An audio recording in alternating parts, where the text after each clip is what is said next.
One of the most common causes of failure is the habit of quitting when one is overtaken by temporary defeat. Every person is guilty of this mistake at one time or another. An uncle of R.U. Darby was caught by the gold fever in the gold rush days and went west to dig and grow rich.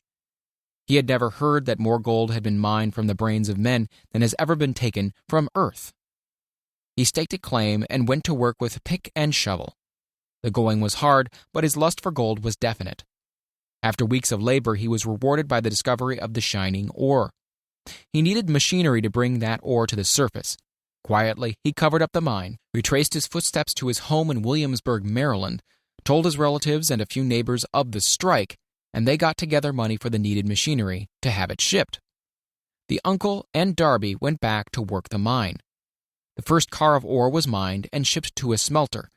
The returns proved they had one of the richest mines in Colorado. A few more cars of that ore would clear the debts. Then would come the big killing in profits. Down went the drills. Up went the hopes of Darby and Uncle. Then something happened. The vein of gold ore disappeared. They had come to the end of the rainbow, and the pot of gold was no longer there. They drilled on, desperately trying to pick up the vein again, all to no avail. Finally, they decided to quit. They sold the machinery to a junk man for a few $100s and took the train back home. Some junk men are dumb, but not this one. He called in a mining engineer to look at the mine and do a little calculating.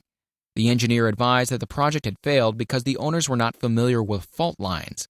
His calculation showed that the vein would be found just 3 feet from where the Darbys had stopped drilling. This is exactly where it was found. The junk man took millions of dollars in ore from the mine because he knew enough to seek expert counsel before giving up. Most of the money which went into the machinery was procured through the efforts of R.U. Darby, who was then a very young man.